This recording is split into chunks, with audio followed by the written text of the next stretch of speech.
Welcome back to Lift You Up Inspiring Health Stories.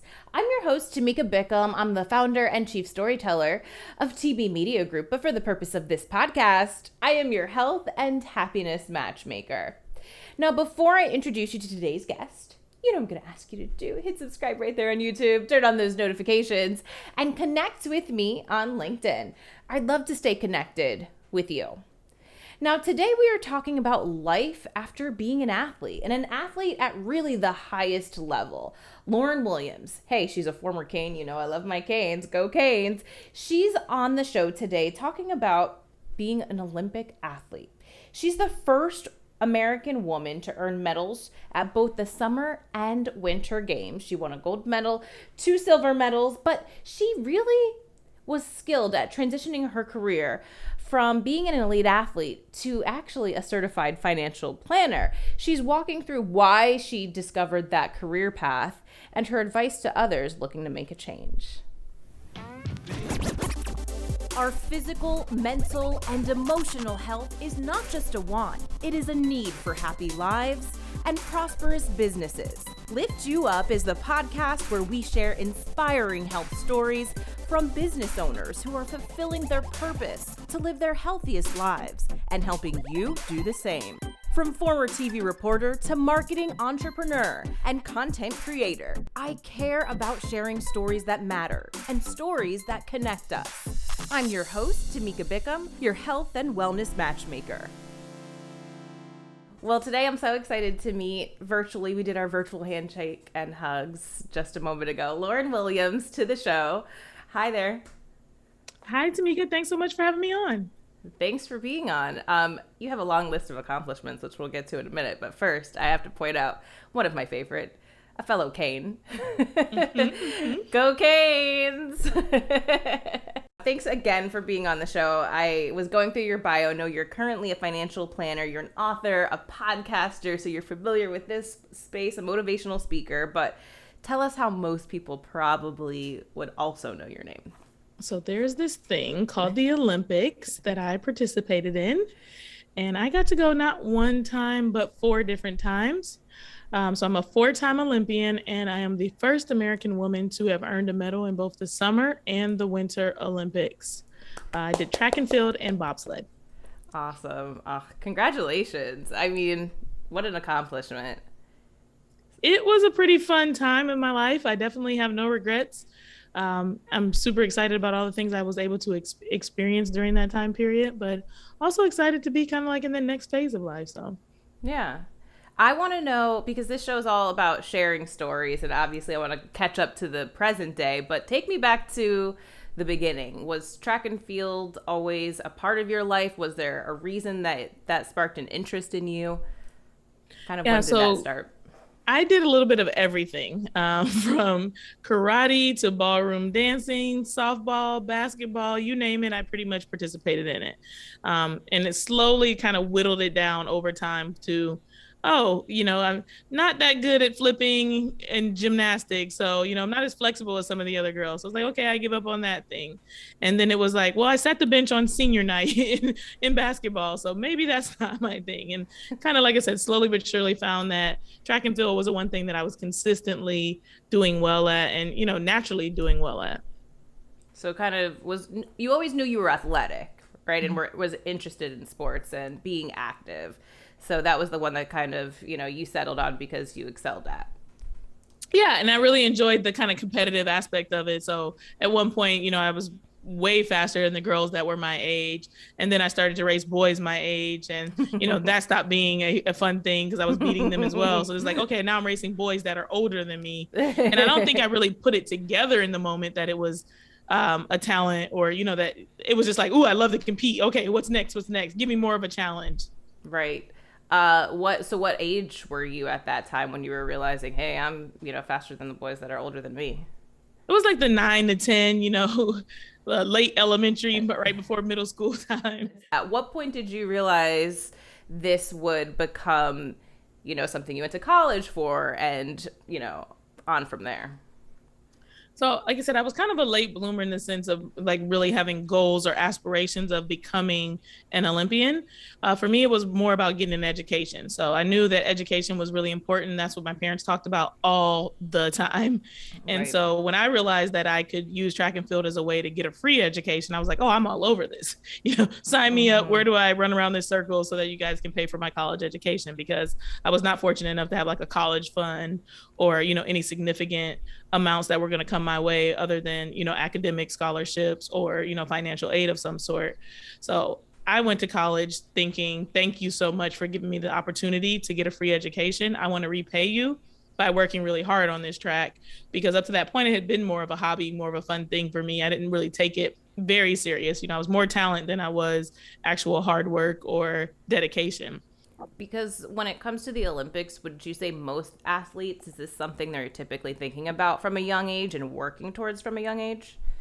Yeah, I think a lot of the sports require you to participate from a very early age, develop those skills, hone those skills, and become an expert in such a way that you can get to the Olympics. But I think I was doing that. I just didn't realize, especially because it's just running. You're running around the neighborhood. You're running up and down a basketball court.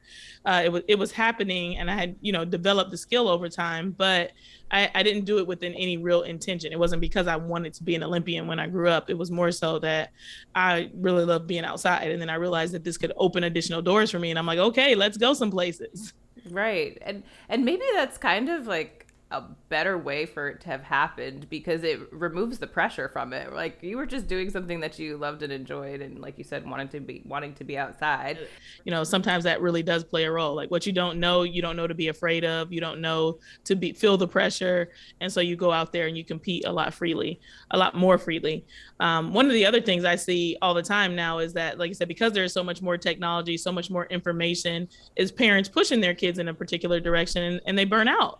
So you might be the fastest kid ever at age 16, and they think you're going to be the next best, world-class athlete. And by 19, you completely burnt out. And it's because you peaked so soon. Right. You used all the weights that the professionals were using. You're doing all these different things as your body was going through these changes. And it didn't actually allow you to have any longevity. And so that's another thing that I think people have to kind of be mindful of, is let a child be a child, and kind of let yourself kind of develop naturally into what it is that is right for you. Right. So you're getting a free education at a scholarship on track and field, and it was your coach, it sounds like, who really pointed out that, hey, this could be a path for you. So tell me what that conversation was like, what your reaction was like, and kind of the next steps from there. Yeah, so it was my junior year of college, and I won the national championships, and I ran the second fastest time in the world. So I literally went from just, trying to make it to nationals to trying to win nationals to not only having won, but have become the second fastest person in the world that year. First fastest being from a completely different country. So now I'm the fastest American. I'm 19. I'm 20 years old, I think, at the time. And America's looking at me like, hey, you are our Olympic hopeful.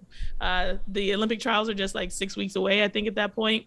And I had to kind of refocus and get myself together. She sat me down and just said, as much as I'd like you to stay in school, it's my job to keep you here at the university and, to make this team the best. I don't think it's in your best interest to continue on in school, because there's going to be financial opportunities available to you now that you may not have if you wait until next year, when it's not an Olympic year, even though it's going to be your senior year next year. So I really appreciate her still to this day for having the guts to tell me that, because I think, I valued her so much that I probably would have stayed in school if she had told me to, or if it hadn't really come up. It was just like, it was a lot to deal with. And it was like, oh, I really like the environment that I'm in right now. But, little birdie went out the nest, and things got really good.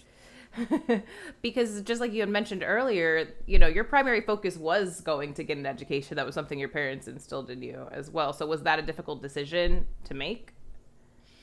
It was a tough decision, but what I did was, there's always things to be thinking about. So you can be as forward thinking as possible, and don't be afraid to ask, is one of the things I've learned over time. What I did was, I had a contract with Nike, and Nike, I negotiated that they would pay for the rest of my education. So when you decide to take money as a college athlete, well, there's this whole new system now, but back in my day, when you decided to take money as a college athlete, you lost your eligibility to be, in the NCAA system. So I left and I chose Nike as my sponsor, or Nike chose me. And I put into my contract that they would need to pay for the remainder of my education so that I could, complete my degree, because that was something I did not want to have to, one, come out of pocket for, but I did not want to give up either, just because I was making, really good money working with them. The way you tell the story is like, okay, no big deal. But for us listening to this, like, give us some insight into what kind of discipline, mental focus, like mindset that takes to be at that level. Yeah, I think the biggest thing is, like I said, not seeing obstacles, which is what we do so often in life, and focusing on the opportunity. So if you look at the obstacles, you can let fear hold you back from achieving the things you want. Whereas when you really like, hey, there are lots of opportunities in front of me. I don't know how they're going to pan out, but this is really exciting. This is really fun. And you go passionately toward those opportunities, then you're going to have a lot more success than you are failure. Were you having fun in the moment? Yeah, I definitely was having, I was nervous for sure. There was fear in the sense that, oh my goodness, all of America is counting on me. And I was just a junior in college a couple of days ago. So you definitely felt pressure, but it was still very exciting. So your adrenaline was kind of like constantly pumping, whether you were on the track or off, because this, like I said, this experience was unfolding in front of you. But I got to travel the world. I got to go to Athens, Greece. And, you're, like I said, every day you wake up and there's something new and exciting that's getting ready. You're meeting new people, and you're just learning as you go. So tell me about the first Olympic Games. So my first Olympic Games was in 2004 in Athens, Greece, the home of the games. And that was really special for me, to be where it all originated, but also because I got to really witness the way that people can come together, and people came together on my behalf. So as I mentioned, we weren't a family that had a whole bunch of money. The Olympics come up at kind of a last minute for most Olympic athletes. So our trials are in June and you go off to the Olympics in July, and then last minute plans around an event.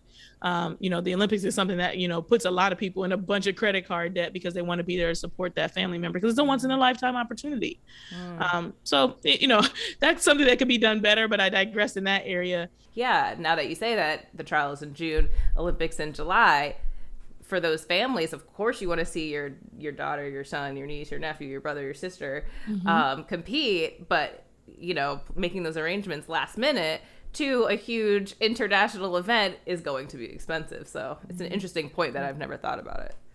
Yeah, no, it's a huge deal. And so, like you said, my family would not have been able to pull it together in any meaningful amount of time. And so there was a fundraiser started to be able to help my mom and my dad be able to go. And like I said, I got to see how the people in Detroit rallied around me, and the people in Pittsburgh rallied around me. So my mom was living in Detroit, my dad was in Pittsburgh. And they actually ended up raising so much money that we were able to take 8 people of my family. So I have 5 sisters and 2 brothers. So we're a big family on top of that. Like, like, oh, just your immediate family. It was like, yeah, my immediate family is actually pretty large. So you get there, your family's there, and tell me about the experience for you and how it went. I got a silver medal. So I earned a silver medal in the 100 meters. And then in the 4x1 relay, we did not have success. We actually had a botched handoff exchange. So that was a little bit devastating, because the relays are a pretty big deal. And we were pretty confident that we had a world record team put together. But, execution is an important part of having a world record team. So the other thing that happened in 2004 is that my dad got ill. And so while he was over there, so that was another piece of the puzzle, was some of the funds that were raised were to be able to take care of his medical treatments while he was abroad, because that's not covered. But he was okay. Okay, good. Yeah, like I said, once again, people rallied around and they got him moved to a better hospital. So, he went to like the local place whenever the emergency happened, and it wasn't the best care. So they moved him into, a private hospital. And yeah, it just really was cool to be able to see, like I said, how people can work on your behalf when, I guess when you're a good person and they care about you. Yeah. You saw the support and how excited people were, and supportive of you and your family as well, which was nice. So, well, congratulations again. So it sounds like that was a fun, like, first time experience. What happens when you return home? Is there kind of a low that comes after that high? Very much so. Yeah. So, and I'm glad that they're now putting more eyes on the mental health issues that a lot of elite athletes face, because you spend a lot of time chasing this adrenaline rush and, this mountain peak, and then you get there, or maybe you don't. And, it's crushing because it's like, okay, well, now what? You got to go eat, sleep, poop, and do all the things that regular people do, Right. because it's truly just a moment in time. And so managing, what does my life look like now that people have put so much, place me on a pedestal, place my performance on a pedestal, but yet and still I have these normal things. I still have a family. I still have, bills to pay and all this other stuff. And it's kind of it's kind of anticlimactic, if you will, to get home and, the hullabaloo goes away and life goes back to normal. And you're just like, wait, this doesn't last forever. And you have to figure out how to manage that in the most appropriate way for you. And how did you manage it?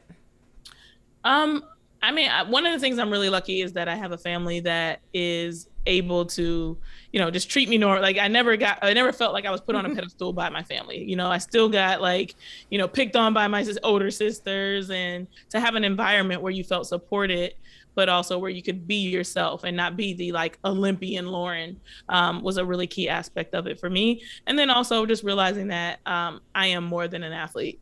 And, that's now becoming a cliche, but that's something that people weren't saying before. Like our identity was very much stuck in our athletic performance, and it made up so much of who we were that it made it really hard to be anything else.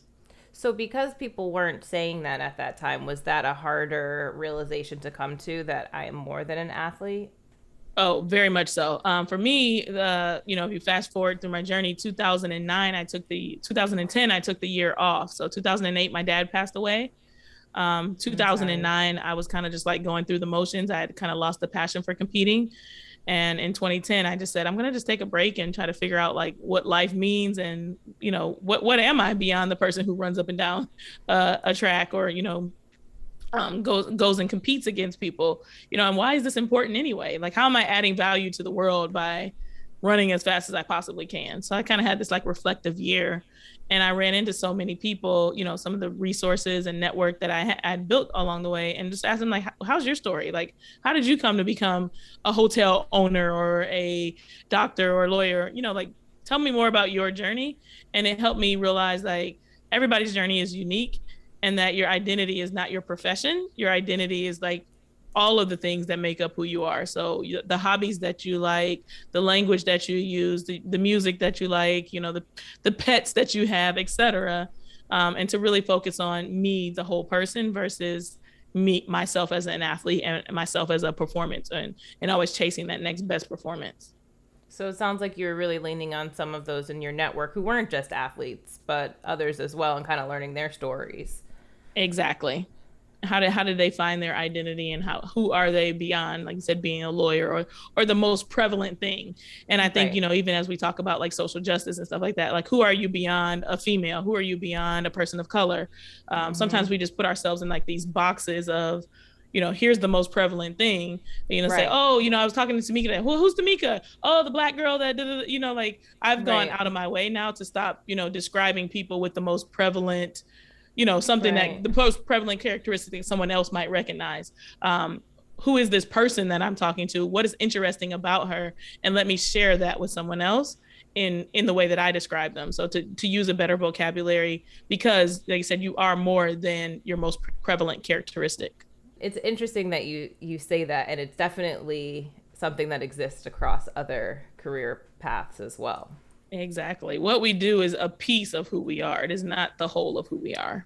It sounds like, what you're kind of learning and realizing about, hey, I'm more than an athlete, which wasn't widely talked about at that time, that you were kind of laying the groundwork for starting the business that you have now.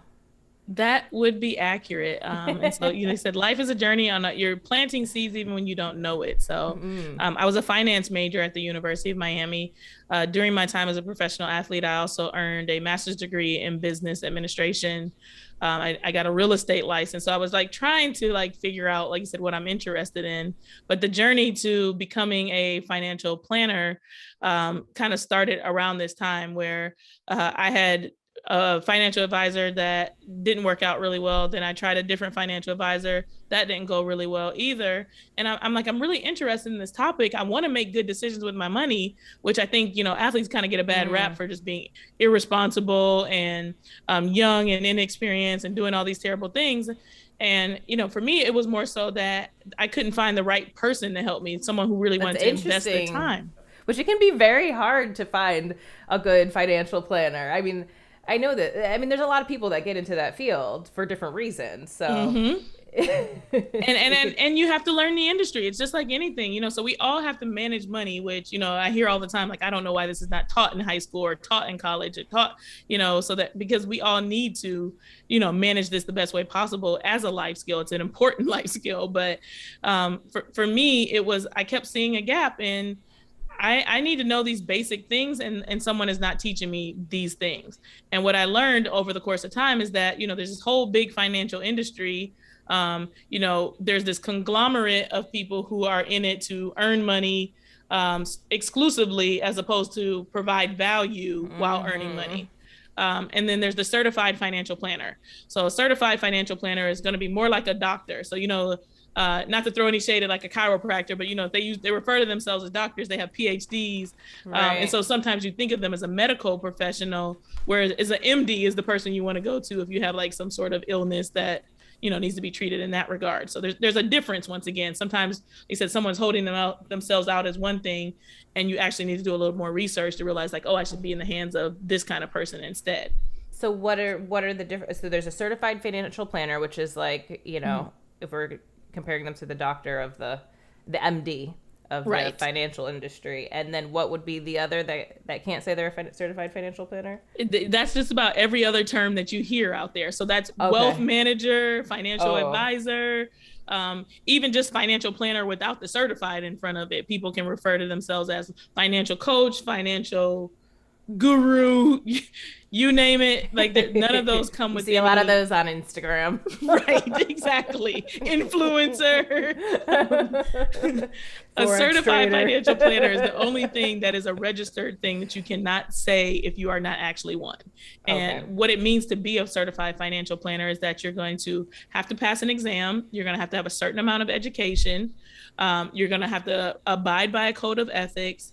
And you're going to have to have a certain amount of experience. So just passing your exam doesn't allow you to call yourself a certified financial planner. You still have to go to get 2 to 3 years of experience, depending on who you're working underneath, before you can even use those marks. So someone who is carrying those marks has been kind of through the ringer and has some additional financial expertise. And in addition, that education is very holistic in the sense that it's going to talk about cash flow and debt and investing and taxes and insurance and estate planning and, like I said, all these different financial topics instead of just one or two. One area, right? What about, I've heard the term fiduciary. Is that, is that a good, I guess a fiduciary doesn't have to be a certified financial planner. That's true. But most people so you don't have to be a certified financial planner to be a fiduciary, to act in a fiduciary capacity. So what fiduciary means is I need to do what's in your best interest and I'm legally obligated to do so.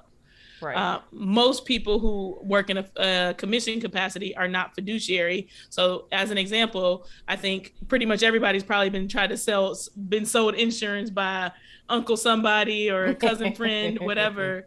And they can say, hey, get $1 million of life insurance because it's going to protect your life and it's going to, give you all this money in the future. It's a great investment. When really, you're single, you're young, and you might just need $100,000 of life insurance. So a fiduciary is going to need to do what's in your best interest and not sell you $1 million if you only need 100,000. There need to be some sort of analysis that says that. To kind of simplify it for people, what I always recommend is that there's 3 requirements when you're hiring a financial professional that you're going to work with your finance on: that they're a fiduciary, they're a certified financial planner, and that they're fee only. So fee only means that they're not going to earn any commissions for doing something on your behalf. So if I tell you the fee is $5,000, that is the fee, period. There is no underlying transactions. There's no me trading on your account and collecting fees. I'm not collecting, like you said, a commission. There's none of that. There is like, this is the fee and this is what you get for the fee. There has to be transparency when you refer to yourself as fee only. If you get those 3 things, that person is truly really working in your best interest. right? Exactly. Because all these things are not hidden. That's really helpful. I'm going to make sure to, we'll go back and type those 3 out in the show notes below so that we have those to refer to. So kind of bringing this all back, we went from the Olympics to deep dive into financial planning and the things to look for. Mm-hmm. How did you just, you talked about your education, which was very much in line with this career path. Then you're going through this phase where you took a break, you're talking to those in your network, discovering what else, I guess, gets you excited, right? And also because you couldn't find really the right person to help you in your own personal affairs. So was it just like from one to the next, like, I can't find the right person, I want to educate myself more on this, and now I want to do this? That is basically what happened. Was like, I just got frustrated because I was like, this is not working for me. I don't feel any more financially organized, even though I have a financial planner. And so literally a Google search is how I found certified financial planning. It was like typing in terms because people kept saying like, oh, you want to go get your Series 7. That's what the salespeople have. And I was like, okay. So I started like researching it, and I'm like, this doesn't feel like this is all this talks about is investments. And I'm just like, I want to know about like all the things. I found the coursework, enrolled in it blindly. So like not having any clear plans for going into the industry or anything like that. And then I ended up moving to Texas and getting an internship with other certified financial planners. So once again, another Google search. I was on NAPFA. So that's a website for fee-only advisors. So everybody that's going to be listed on NAPFA is going to be CFP, fee-only, and fiduciary. And I was like, oh, these people are CFPs just like me. And I still didn't know fee-only and fiduciary at the time. Okay. And I was like, let me figure out someone nearby. I walked in their office and was like, hey, I want to work here. And they were like, who are you? Like, we're not hiring. And I'm like, yeah, I know, but there's not a lot of CFPs, and I'm trying to be a CFP, and I need a job to like learn more about this. That was literally, I'm still competing in sports. And so that's where the journey really began. So I got to this internship. It was night and day, the service that they were providing to their clients versus the service I had received from the gentleman I worked with. And I was like, oh, okay, this is financial planning. But the problem with that place was that you needed $1 million of assets before you could be a client. So it was like you still needed to be a millionaire before you even walked through the door. And all I kept thinking was like, I was making $200,000 at 20 years old. Like, that's a really good living for a 20-year-old. Right. Yeah, and still I would not have access to this place because I didn't have $1 million in the bank that they could invest on my behalf. And so it was like, that's where I started noticing there's still a gap in this industry. The people that are getting access to really good quality financial advice are already rich. And so how do people get rich if they're constantly being taken advantage of by someone who's only, patting their own pocket while telling them that they're investing in their future and creating wealth when there's, multiple aspects of your finances that need to be taken care of in order to really create wealth. You only have to have $1 million or a lot of money to get the good service and to get the good financial planning. That means you won't get there. Right. Like how else will you get there if you don't have a good financial planner, a good, service provider in that area to help you get to that level? Okay. So when did you officially start the business? 2016. So October of 2015, I went to a conference. I was interning at a second place. And the young lady took me to a conference where it was the first conference of its kind. It was 112 other financial planners that were all going off and starting their own business and wanted to work with young professionals in a CFP, fee-only, fiduciary, all of that. So basically, it was like that NAPFA that I just described to you, but it was for young people. And so it was people who were just, they had been working in firms. And obviously, that wasn't my story per se, but they've been working in all these big firms, helping millionaires. And all their friends were saying, like, can you help me? Can you help me? And they're like, yeah, I just got to help you on the side because you can't work at my, I can't bring you to my firm because you don't meet the requirements. And everybody started to realize there was this gap. So, I realized something at the same time the industry was realizing for people who had traditionally been in it. And, there's something that's not right here. And a new network was being formed. So I joined that network. Why do you think there was that gap? I think the gap exists because there just is not a lot of people who want to spend the time, because it is time intensive when you have less money. So the less money you have, the more it requires to get yourself on track. It's easy to tell somebody who has $1 million, I'm going to charge you 1%. and that's $10,000, but one of the things we do when we don't have a lot of money is we don't realize, the power of gathering all your dollars in one place to be able to earn on those dollars. So, we get $10,000 as someone who doesn't have a lot, and we, oh, I got to help my mama, I got to help my cousin, I got to help so-and-so. And before you know it, you've diminished that 10,000, you got 1,000 left. And maybe even if you put that to invest, what's 1% of 1,000?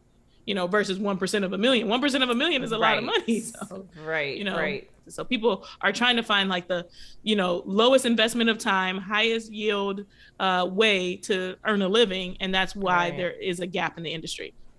So I want to know about your business now. So it's been, I guess, about 5 years since you started on this new journey and started your business. Tell me about where things are now, who you help, who you serve, and anything else you want to add about your business. Yeah. So the way that I was able to fill the gap was creating a financial planning company where, like I said, I don't charge based on the assets that you have. In fact, I don't charge on the assets at all. What I do is charge you a fee based on what kind of services that you want. So, I have 6 different service offerings, which people are like, that's way too many. You're going to confuse the consumer. But I'm all about meeting people where they are. So as an example, the 2 things I just launched, a financial retreat. So what am I seeing in the industry? These are, like I said, new service offerings because there's a gap, is that people don't have time to actually focus on their finances. So it's like, here, let's get you out of the distractions of life, out of the rat race, get you in a comfortable environment. So I got a private chef, nice accommodations, there's a hot tub, there's all that kind of stuff. We're going to spend 3 days, like a nice long weekend, Thursday to Sunday, getting your finances organized. We're going to do it in a group environment so you can realize like you're not alone. And instead of just me giving you the answers to the test, I'm going to teach you how to fish. The other offering is very similar to that, where it's online. So COVID is happening and some people are not okay leaving their house. So the group environment is something that a lot of people are craving, but we have an online version of the same thing I just described to you, where we're going to spend 12 weeks. We're going to every single Sunday all meet up. You're going to have homework in between and get your stuff done so you can create the plan. So people want to take ownership is what I've been learning. And that's why these 2 service offerings exist. Do you work with other athletes? I do. I'd say about 30% of my business is other athletes. I'll be honest, I thought that I was going to work in kind of exclusively with athletes when I started the business. It's like, oh man, there's so many athletes out here that don't know, the same way I didn't know, and we need help. But there has been a bit of a struggle in getting them to understand the value of financial planning. So while I've, gone out and said like, hey, this is what I'm doing. One obstacle has been, they're like, well, you're an athlete. Like, how can you help me? They still think of you as an athlete more so than a professional, despite all these licenses and degrees and certifications, et cetera. And then the other is just, like I said, the young, not really ready. Like, we think we're invincible when we're in the top of our career, right? And not really wanting to stop, settle down, and take time to hear what the information is being taught. We do still have a problem overall where athletes, like I said, feel I'll deal with this later, and they don't want to deal with it in the moment because they're young and they just don't have the experience to know that this is necessary to deal with now. And I'm a little bit, I guess, surprised about that part of it, because I feel like also like the mental health conversation that we talked about kind of being more to the forefront now, or the I'm more than an athlete conversation that's much more prevalent now. I feel like also the financial conversation around, athletes, high earners at a young age is more prevalent now as well. But it sounds like you think we still have further to go. We still have a ways to go. I do think that there's a shift happening. Like I said, young professionals are now being more clued in. COVID has been kind of a game changer, eye opener for many people, to say like, hey, tomorrow is not promised. It's it's a cliche that we use, like you said, frequently, but I think now people are really feeling now is the time to live my life, to, get organized, to, kind of start doing these adult things, because I don't want to have my future be affected by making poor decisions now. So there is a shift that's happening overall. I also have seen it, like I said, people of color. I'm now more like, generally my clientele was not people of color, but now more than ever, I've had people saying like, no, I gotta get my stuff together. I want to make sure I'm on the right track, and we're taking responsibility for our finances and being able to change our future and change the trajectory of what's behind us as it pertains to like generational wealth and things like that. And I would also say part of that is too, like, I think there's a lack of diversity in people of color in the financial planning industry as well. So funny you should say that. So as it pertains to certified financial planners, there are 78,000. We are 23% women. So I don't know what that math is, but that's not a lot. And then there are 3.5% people of color. Wow. So if you're looking for both a woman and a person of color and you only got 78,000 people to pick from, you're looking for like, there's like 7 of us. And I know one actually in Miami. See? So I've already met 2 of the 7. Like, exactly. Like there are not a whole bunch, right? When you look back at your life, career, what are you most proud of? I think I'm most proud of being able to, face the various fears that I encounter. I think for so many of us, like I said, obstacles versus opportunities. And when it's obstacle oriented, it's fear based, and fear holds us back from being able to accomplish so much.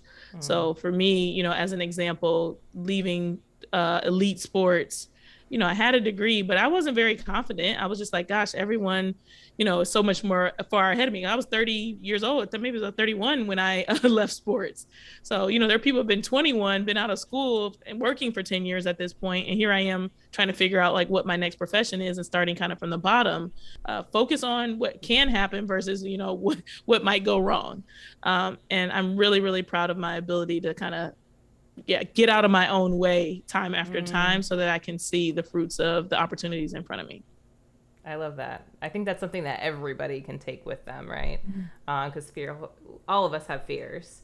But something I heard not too long ago really helped me, that like attached to every fear is a desire.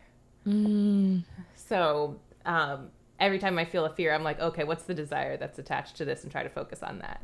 That is a great question. Like you said, a way to flip it is the thing. It's like, okay, I feel this feeling. This feeling is valid, but I can also turn this feeling into something that is positive. There is something positive on the other side of this negative feeling that I'm having. That is a great way to form that. I'm curious as to, if you have a health tip or just something simple that you implement every day in your life that just helps you feel grounded or centered or healthy, that maybe people can take with them, that whether it's been part of your life since you were competing and an athlete or something you've implemented more recently, what would that thing be?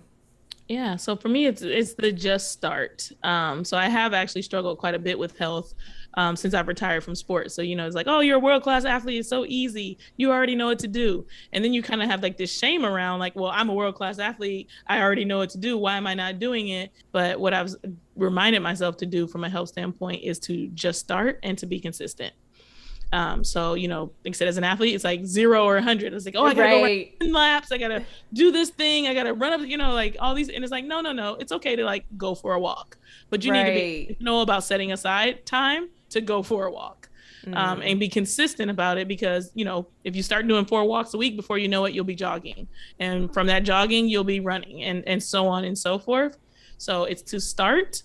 Don't judge yourself for where you're starting, and then be consistent. I love that, Lauryn. This has been fantastic. Tell everyone where they can find you, the website, social media, so we can put it all below in the show notes. Yes.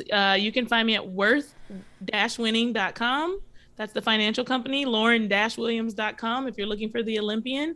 And then all across the social media platforms, you can find Worth Winning, but you can also find Lauryn Williams. So that's Lauryn C. Williams on most of the social media platforms. Awesome. We'll link to all of that below. So make sure you connect with Lauryn. I mean, how could you not? And she's a cane. Let's just add that in right there. And it shows, I will add. There's just something special about us, There is. Lauryn, thank you so much. I really enjoyed our conversation today. Tamika, thank you for having me on the show. I loved those key takeaways about what to look for when it comes to a financial planner, or more importantly, certified financial planner. It can be tricky to navigate that world when we really don't know the ins and outs of what all of these terms mean. So I included some of that key information below in the show notes, as well as Lauryn's information. So make sure you reach out to her, say hello, connect with her, and learn more about what she does. And hey, connect with me if you haven't done that as well. My information is always in the show notes. I'd love to hear what you loved about this this episode, what you liked about this episode, what you would like to hear more of, because I'm here to serve you. So leave me a review on Apple Podcasts or send me an email. Also connect with me on social media. I'm all the places. YouTube and LinkedIn is where I love to play. So find me there. I'm also everywhere else you want to find me. That's below in the show notes, because you know what? We come back each and every week, and you don't want to miss out. So until I see you back next week, because I know I will, stay happy, stay healthy.